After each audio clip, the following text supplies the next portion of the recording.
This video will cover section 1.1.2, Order of Operations. When we have a string of operations to calculate, we have to remember that there's a specific order in which we need to apply those operations. This can be remembered by the word PEMDAS, or you may have heard it explained as "Please excuse my dear Aunt Sally." It's a great way to remember the order of operations. Please excuse my dear Aunt Sally. So the first letter in each word indicates a specific operation. The P stands for parentheses. Now, parentheses can be ordinary parentheses, but they can also be a variety of other grouping symbols. You may see brackets used as grouping symbols. You may see absolute value bars. You may see a fraction bar. We'll talk about that. If you have a fraction bar, you have to evaluate everything in the top and everything in the bottom before you evaluate that division. Also, a square root. Now, what I mean by the square root as a grouping symbol is you have to evaluate everything underneath that square root before you can actually calculate the square root. So be prepared to see a variety of different grouping symbols. E stands for exponents. So once we evaluate our grouping symbols, the next order would be to do some sort of exponent. And the exponent is simply the number that's the superscript there. Next, we group these two together. M is for multiply, D is for divide, and those two are similar operations, so we'll evaluate those together, working left to right. Similarly, the next two operations are related. A is for add, S is for subtract, and we will work those together left to right as well. So parentheses or other grouping symbols first, exponents, multiplication and division, followed by addition and subtraction. Our calculator knows that particular order of operations. We do have to type in the syntax correctly, and we will practice that as we go. So let's get started with example 5. Use the correct order of operations to evaluate the following. Leave answers as improper fractions if necessary. And remember, if we get a fraction, we always have to reduce it. Example A shows a variety of different operations. First, we want to evaluate what's inside parentheses. So working inside parentheses, notice we have two operations there. We have multiplication and subtraction. But the order of operations tells us we need to do the multiplication first. So 3 times 7 is 21, and then I'm just going to copy down the -1. Now, we're not quite through with those parentheses, so let's evaluate 21 minus 1. That gives us 20. And notice once we've evaluated that operation, we can drop those parentheses. So the parentheses are taken care of. Next, we can work on the exponent. Now, I've got a pop quiz for you. -4 squared. Is that going to be positive 16 or negative 16? If you said negative 16, you are correct. Now, you may have said positive 16, so let's address that as well. -4 squared in this problem is going to be different from -4 squared in the next problem. So notice right here, -4 squared is different from this -4 squared. One is in parentheses and one is outside of parentheses. So when you have a negative that's not included in parentheses, this actually means the opposite of 4 times 4. The exponent has no power over that negative, and that's how we end up with -16. If, however, we have that negative inside parentheses, the exponent has power over that negative, and this means -4 times -4, that turns out to be positive 16. So finishing out our problem here, we have -16 plus 20, so our final result is 4. So watch for a negative in combination with an exponent. We're going to run into that quite a bit this semester. So let's compare this to example B. We've already discussed how negative 4 squared in parentheses is going to turn out to be positive 16. But we need to do the parentheses first. If you'll notice, what's in parentheses here is the same thing as what we had in parentheses over here on this problem. And remember, we evaluated that to be 20. So let's take a shortcut and go ahead and evaluate those parentheses, whittle that down to 20. So parentheses are taken care of. Now, we still have parentheses in the problem, but there's no pending operations within those parentheses. So we're clear to pass on to exponents. Negative 4 in parentheses squared turns out to be positive 16. So our exponents are done. Now we can work on the multiplication and division.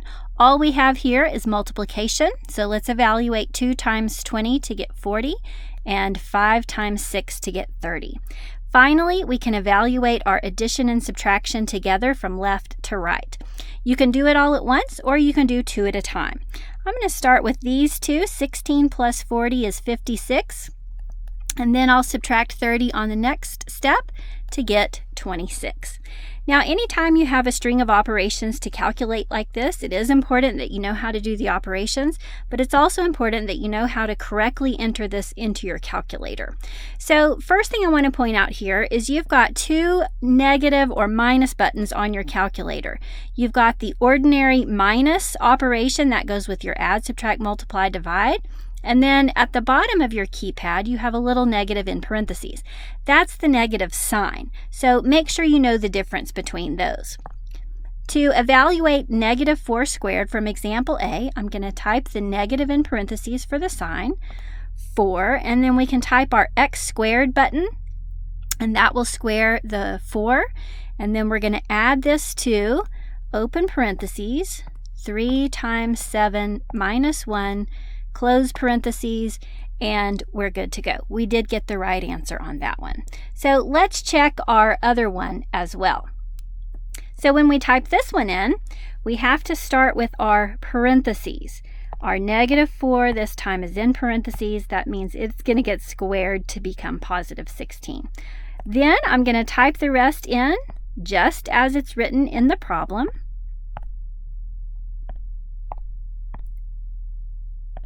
And the calculator, again, knows the correct order of operations and gives us 26, and that verifies that our answer is correct as well. So be sure that you know how to work those by hand, and also that you can check them with your calculator. Let's move on and do a few more examples. Now, in example C, here's that square root that I mentioned that behaves as a grouping symbol. I'm not going to evaluate either the square root of 12 or 3. I'm first going to evaluate what's under that radical. So I can think of a set of parentheses under that radical as a grouping symbol. So evaluating that first, 12 minus 3 is 9. And our parentheses are done. There's no exponents. Actually, there is an exponent in disguise. The radical behaves like an exponent.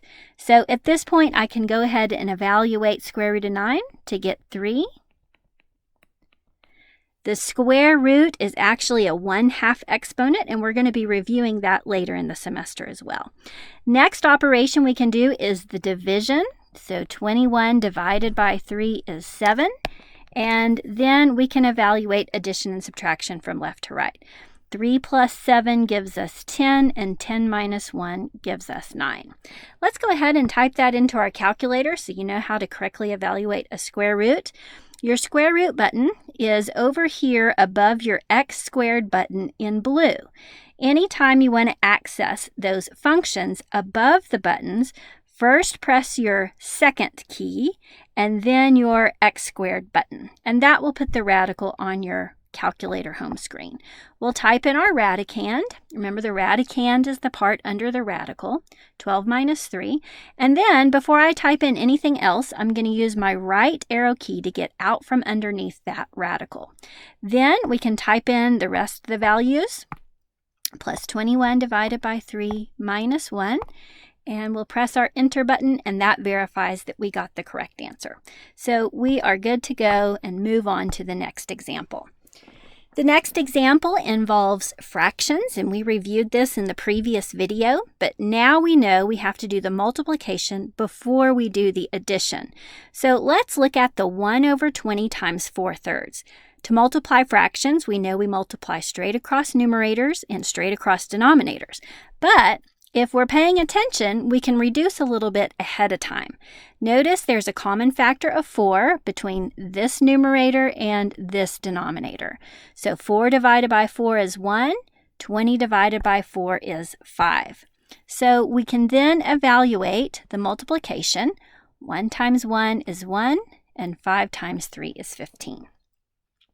That way we don't have to reduce this fraction. We reduced it ahead of time. Next, we're moving on to adding fractions with different denominators. So we need to get a common denominator. One simple way to find a common denominator is just to multiply your two denominators together. 4 times 15 is 60. So I'm going to write the new denominator of 60. And then we're going to update each numerator to match this change in the denominator. So from here to here, we multiplied by 15, so I need to do that in the numerator as well. So our new numerator here is going to be negative 15. From here to here, we multiplied by 4, so we're going to do the same thing in the top here. Then we can go ahead and add our values together. Negative 15 plus 4 is negative 11, and we end up with negative 11 over 60. Remember, you can check your fractions with your calculator as well. So let's type this in, starting with the negative button, not the minus operation.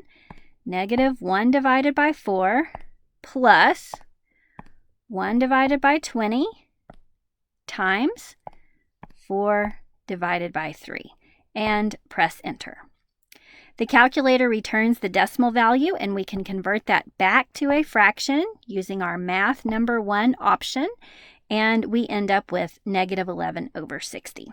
By the way, if you type something strange on your computer or on your calculator and you don't know how you got there or what happened, you can always press your second button and then the mode button. It says quit above that mode button, and that'll back you out of whatever screen you got into and take you back to your home screen, just in case you get into some strange location on your calculator and you need to get back home. Okay, couple more examples here. Again, we start with parentheses. So we're going to work inside this set of parentheses first, and we observe we're subtracting fractions. That means we need a common denominator. Remember, when you multiply or divide fractions, you do not need a common denominator, but when you're adding and subtracting, you do. Remember, a quick and easy way to find a common denominator is just to multiply your two denominators together. 7 times 3 gives us 21.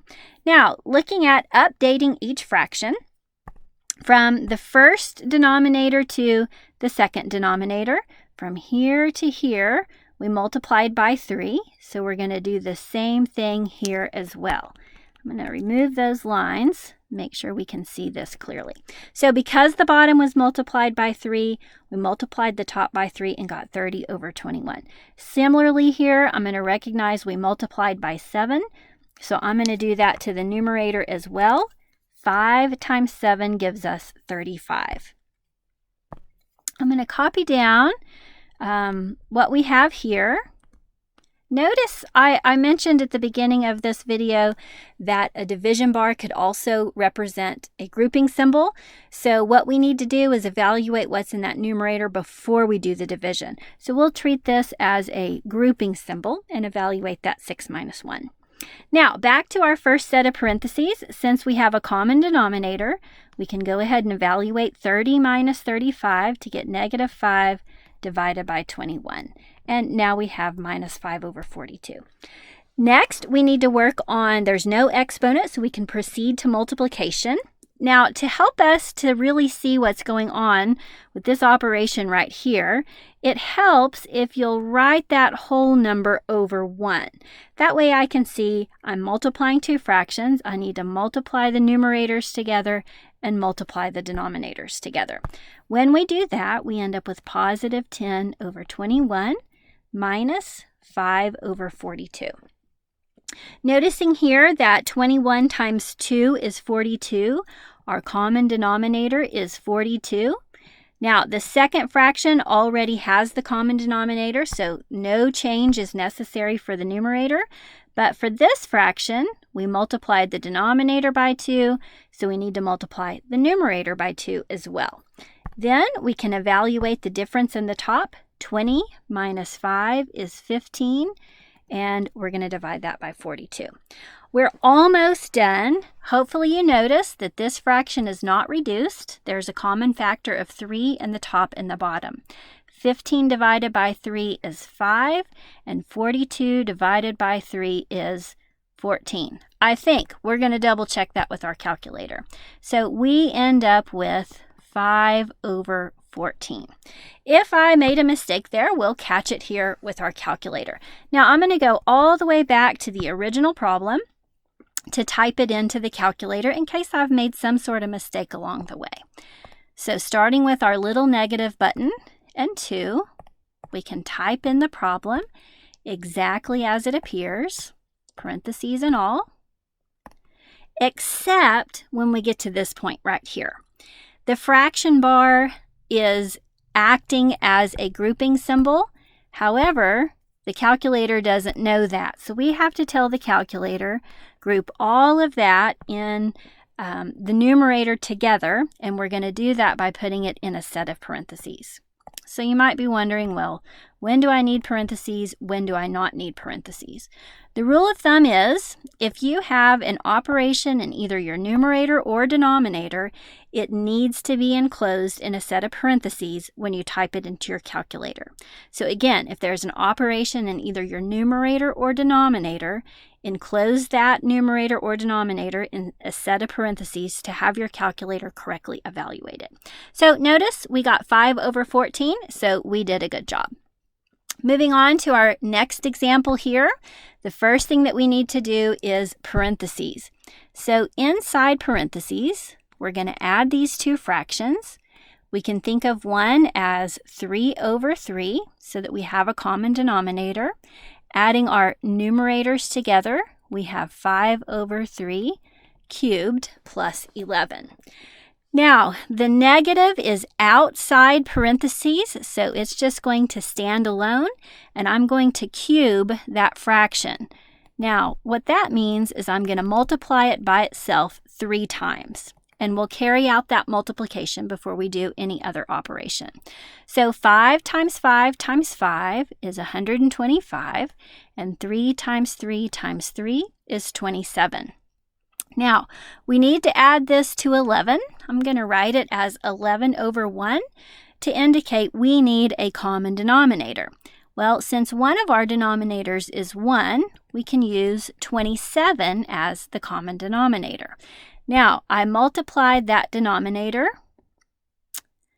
by 27, so we need to multiply this numerator by 27 as well. I'm just going to type that into my calculator, 11 times 27, and we get the value 297. So our new numerator is 297. To finish out, we're going to add negative 125 to 297. Let's see, 172 over 27. Let's type that into our calculator and verify our answer and see if it needs to be reduced. So starting with our negative and opening parentheses, we have 2/3 plus 1. We're going to raise that to the third power. By the way, I just used the caret button above the divide button to access the exponent and then typed in 3. I'm going to use my right arrow key to get down out of that exponent and then add 11. And I'm going to go ahead and have my calculator convert that back into a fraction. We get 172 over 27. So our answer is correct, and it does not need to be reduced. This completes the video for section 1.1.2.